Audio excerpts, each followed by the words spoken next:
We provide you the platform to turn your dreams into reality. Give wings to your aspirations with KR Mangalam University. तो middle east धधक रहा है। Iran और Israel के बीच महासंग्राम छिड़ चुका है और ऐसे में आपके लिए ये जानना जरूरी हो जाता है कि जंग में कौन मिलिट्री पावर में किस पर भारी पड़ रहा है। ये हम आपको एक एक करके बताते हैं। देखिए, सैन्य ताकत की अगर बात करें तो इजरायली सशस्त्र बलों की संख्या 6,70,000 है और अगर हम ईरान की बात करें तो ईरान में सशस्त्र बलों की संख्या 11,80,000 है।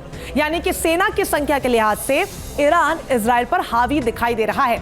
हालांकि एयरक्राफ्ट के मामले में इजराइल आगे है और उसके पास 612 फाइटर जेट्स हैं, जबकि ईरान के पास 551 फाइटर जेट्स है, जो कि आंकड़ा कम है।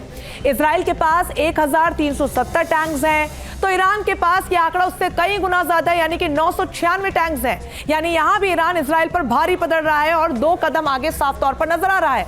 वहीं नेवल फ्लीट की बात करें तो इस मामले में ईरान ही आगे है। इजराइल के पास 64 युद्धपोत हैं तो ईरान के पास 101 हैं।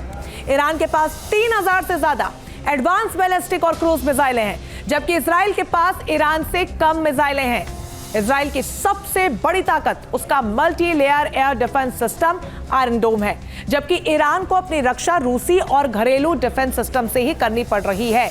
यानी कि मिलिट्री की बात करें और हथियारों की बात करें तो ईरान भारी जरूर यहां पर पड़ेगा।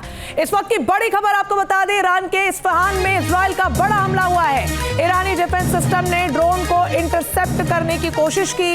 ईरान के हमले के बाद इजराइल का ईरान पर पलटवार भी देखने को मिला है। तो ये तस्वीरें आपको दिखा रहे हैं बड़े हमले की, जो अब थमता हुआ नजर नहीं आ रहा है और ना ही रुकता हुआ नजर आ रहा है। ईरान के इस्फहान में इजराइल ने अब बड़ा हमला कर दिया है।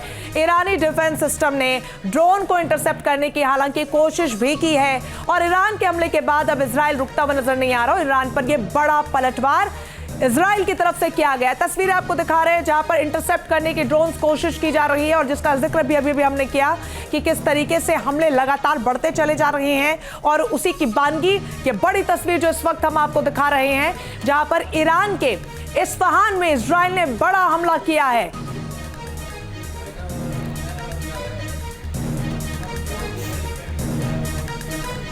तो लगातार हम तरफ बढ़ते जा रहे हैं हमले, और क्या ये तीसरे विश्व युद्ध की घंटी है? इसी पर चर्चा के लिए हमारे साथ रक्षा विशेषज्ञ ब्रिगेडियर जीवन राज पुरोहित जी जुड़ रहे हैं। जीवन जी नमस्कार। मैं आपसे ये समझना चाहूंगी, जिस तरीके की स्थिति बन गई है, इस्फहान में पलटवार कर दिया, ये वार पलटवार क्या तीसरे विश्व युद्ध की घंटी बजाता हुआ नजर आ रहा है? बिल्कुल रंजना, आप ठीक बोल रही हैं। जो युद्ध सिर्फ इजराइल और पैलेस्टाइन या हमास के बीच शुरू हुआ था, वो अब फैल करके पूरे वेस्ट एशिया में कवर कर रहा है। और बड़ी बात यह है कि यूरोप के देश और अमेरिका इजराइल को समर्थन दे रहे हैं, रूस और चीन ईरान को समर्थन दे रहा है। तो जो वॉर पहले 2 देशों के बीच में था वो मिडिल ईस्ट या वेस्ट एशिया में फैल गया है और अभी विश्व की सारी ताकतें अपना अपना जोर आजमा रही हैं। चारों तरफ से शांति की पुकार की जा रही है। यूएन अपनी तरफ से बोल रहा है, आईएईए बोल रही है, चीन, भारत और सब ने बोला है कि जी शांति बहाल की जाए। लेकिन शांति बहाल करेगा कौन? जो करने वाले हैं वही युद्ध कर रहे हैं। जब बचाने वाला ही युद्ध कर रहा है तो फिर कोई मतलब ही नहीं रहा। और इस युद्ध का मतलब तभी संभव है जबकि दोनों पार्टियां टेबल पर बैठे। आज के हालात में तो मरने मारने पर उतारू है। कहां पे टेबल की बात आती है? बातचीत की तो बात उठ ही नहीं रही।